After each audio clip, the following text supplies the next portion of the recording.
सिद्धार्थ जी, पिछली जो चर्चा हम लोगों ने की थी उसमें आप भी इसकी तस्दीक की थी, इसलिए मैं अब दूसरी टिप्पणी आप ही की ले रहा हूँ कि अ, मलिक साहब कह रहे हैं कि 15 तारीख तक घोषणा टल गई है। घोषणा करनी है तो 9 तारीख को क्यों नहीं की जा सकती थी? क्यों दबाव में ऐसा क्या दबाव था कि मायावती ने उसे उस घोषणा को टाल दिया और वो दबाव 15 तारीख को नहीं रहेगा? देखिए, पिछली 2019 के लोकसभा चुनाव में तो मायावती ने प्रत्याशी तक घोषित कर दिए थे और जिनको वो अपना लोकसभा क्षेत्र प्रभारी कहते कहा जाता है, यही उनका सिस्टम है कि पहले वो लोकसभा विधानसभा क्षेत्र के प्रभारी बनाती हैं, उसके बाद उन्हीं को प्रत्याशी बना देती हैं।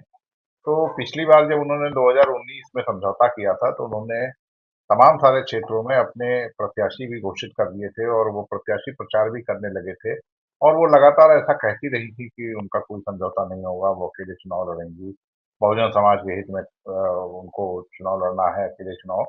ये करने के बाद और फिर उन्होंने समझौता कर लिया था। तो एक ये जो उनका तरीका रहा है, उस तरीके से इस बात को बल मिलता है कि अभी मायावती के गठबंधन में आने की कोई संभावनाएं खत्म नहीं है, बल्कि वो संभावनाएं लगातार बनी हुई हैं। इस बार तो मायावती ने प्रत्याशी तक घोषित नहीं किए हैं। दूसरा, अखिलेश यादव ने अभी तक संभल में उनकी अ, मृत्यु के बाद अब उनके कुल 27 प्रत्याशी वो रह गए हैं जिनको उन्होंने घोषित किया है। इसके अलावा तब से उन्होंने कोई प्रत्याशी अपना घोषित नहीं किया गया है। कांग्रेस का हाल ये है कि कांग्रेस ने अभी तक कोई भी प्रत्याशी नहीं घोषित किया। अभी तक ये भी नहीं तय है कि अमेठी रायबरेली से गांधी परिवार ही लड़ेगा या नहीं लड़ेगा। तो ऐसे में इस बात का आज ये कह देना मायावती का कि वो अकेले चुनाव लड़ेंगी, इसे कोई अंतिम सत्य नहीं माना जाना चाहिए।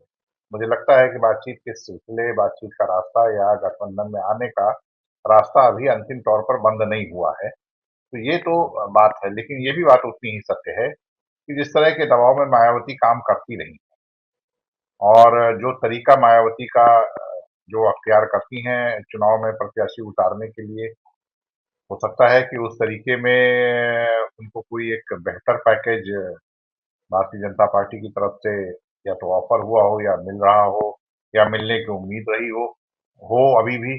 इस वजह से भी गठबंधन में आने को लेकर, मिलकर चुनाव लड़ने को लेकर अभी वो ऑप्शंस तौल रही हों, विकल्प अभी तौल रही हों कि कौन सा विकल्प हमारे लिए ज़्यादा बेहतर रहेगा। क्योंकि ये सभी जानते हैं कि गठबंधन में अगर वो आती हैं और जो बात जैसी कही जा रही है, मैं इस संदर्भ में मीडिया में या अलग-अलग पार्टियों के जो नेता हैं, उनकी कही हुई बात को अगर मानूँ, तो कोई 25 से 27 सीट मायावती को देने की बात हो रही है कि साहब आएँगी वो, तो इनको उतनी सीटें दी जाएँगी चुनाव लड़ने के लिए।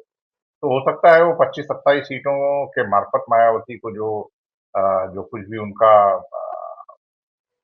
लाभ की स्थिति हो, उससे बेहतर कुछ भारतीय जनता पार्टी की तरफ से उनको प्राप्त हो रहा हो या ऐसा कुछ वादा किया गया हो, मैं कह नहीं सकता हूँ। तो ये एक कारण हो सकता है कि शायद ऐसी स्थिति में मायावती समझौता न करें और वो अलग-अलग जगहों पर जैसा कहा जाए उस तरह के प्रत्याशी उतारे जाएँ। जैसा कि हमने 2022 के चुनाव में देखा। 2022 के चुनाव में ये जानते हुए कि अमुक प्रत्याशी के जीतने की संभावनाएँ शून्य हैं, लेकिन उसके बाद भी उस जाति विशेष का, धर्म विशेष का प्रत्याशी उतारा गया और मकसद सिर्फ एक था कि कैसे विपक्ष का जो दल है, समाजवादी पार्टी जो मजबूती से लड़ रहा है, उसके प्रत्याशी को अधिकतम नुकसान पहुंचाया जाए। तो इसलिए मैं ये नहीं कह रहा हूं कि भाई अभी सारी संभावनाएं बनी ही हुई हैं, लेकिन हाँ, संभावनाएं खत्म नहीं हुई है, संभावनाएं बनी हुई हैं। हो सकता है कि मायावती नोटिफिकेशन आने के बाद, जैसा कि उम्मीद है कि 14-15, 13-14, 15-16 में का है, इसके बाद अपने पत्ते खोलें, क्योंकि ऐसा जरूर ये इस बात को बल देता है कि अब तक मायावती ने एक भी सीट पर अपना कोई प्रत्याशी क्यों नहीं घोषित किया। अब तक मायावती ने ये तक नहीं बताया है कि वो बहुत सारी चीजें चुनाव के पहले और उनकी तैयारियां आज से नहीं चल रही हैं। मुझे जी। लगता है कि कांग्रेस पार्टी में तो कल पहली बार उनकी सीईसी की बैठक हो रही है उत्तर प्रदेश में।